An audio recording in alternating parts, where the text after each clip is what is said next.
Scientific American just published an article entitled, "To Lead a Meaningful Life, Become Your Own Hero." To lead a meaningful life, become your own hero.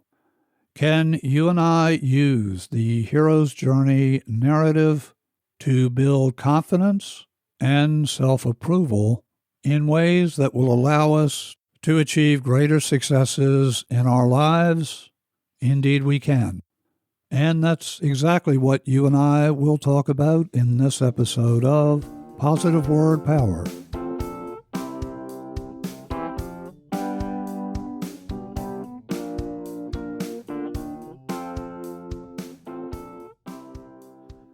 Hello, Steve Carter, your host for the Positive Word Power Show. I thank you for joining me.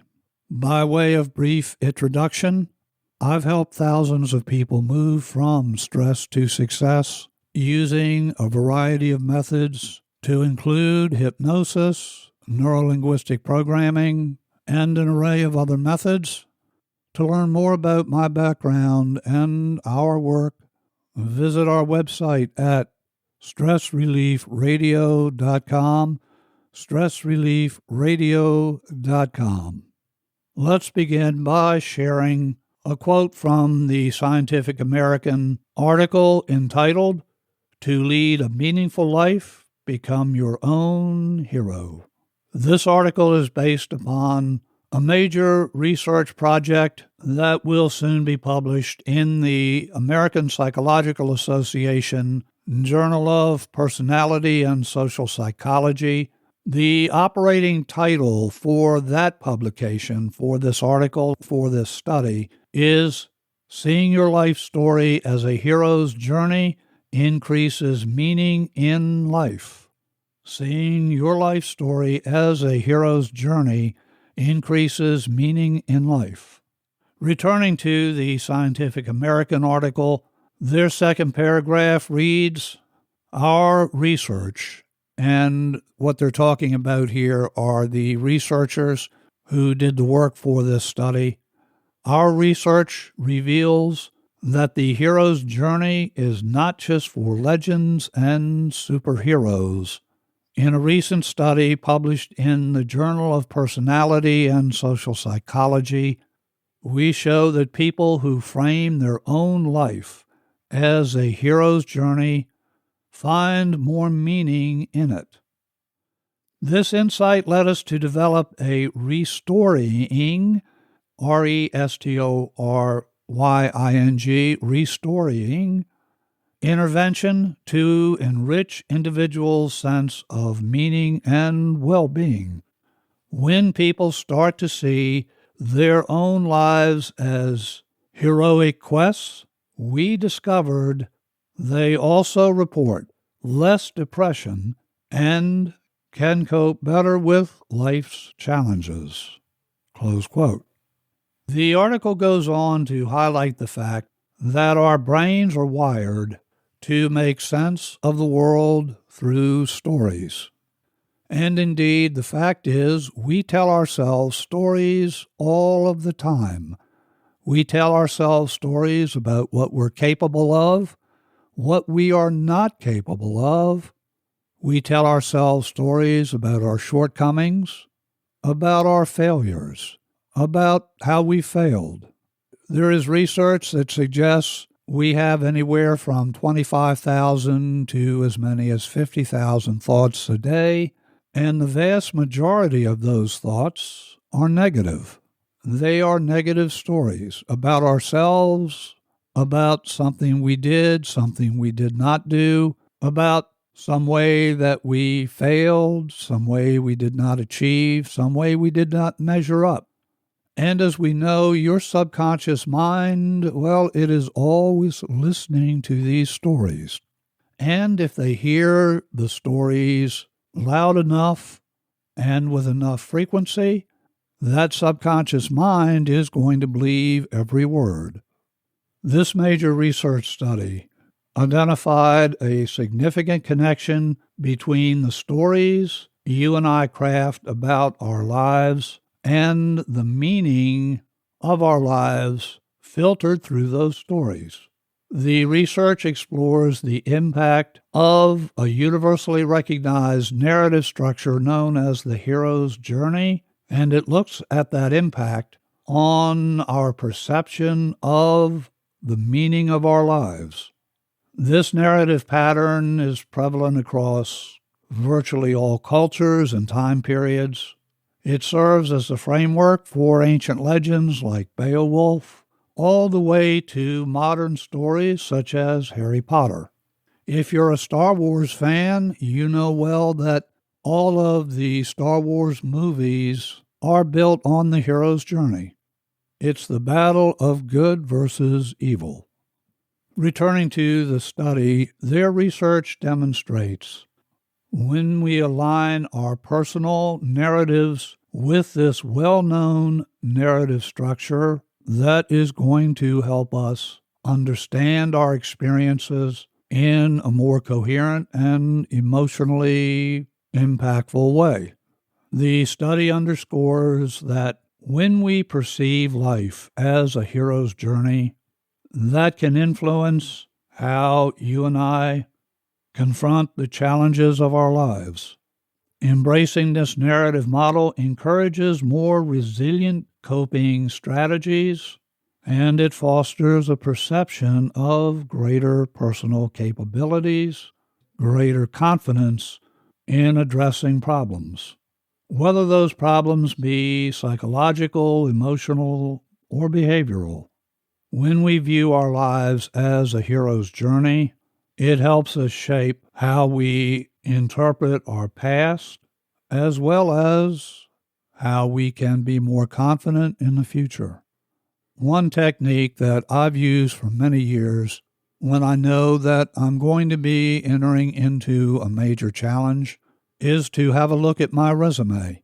If you've crafted a good solid resume, you are going to have a history of not only your work dates and positions that you held, you're going to have a litany of challenges that you faced and the successful way you negotiated or addressed those challenges.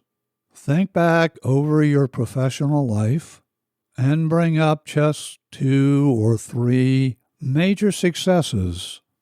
Those successes may have occurred last week or they may have occurred 10 years ago. Just bring one to mind right now. Bring it to mind. Close your eyes. Create an image that represents that challenge and the way that you addressed that challenge, the success that you enjoyed. Bring it to mind. Make the image big, bold, bright. Hear your words that you told yourself when you successfully solved whatever problem or you gained whatever achievement that you're seeing now in your mind's eye. Before you did succeed, you may have heard the voice of your internal critic telling you, well, you'll never succeed. You can't do this. Recall how you put that voice aside and you knew you would succeed, or you believed that you could succeed. Even though there may have been facts, circumstances that suggested it was going to be a difficult challenge, you did succeed. Feel the power of that success right now. Feel it over again.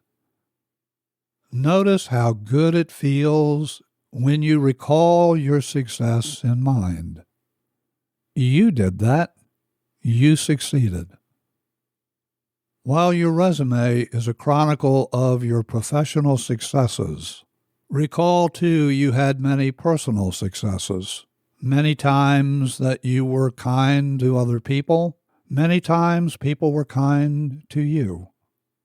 Recall a situation where you interacted with someone on a personal level. Perhaps you helped them solve a problem they were unable or they thought they were unable to solve. You provided a kind word, a guiding hand. Recall that situation. Bring it to mind. Make it big and bold.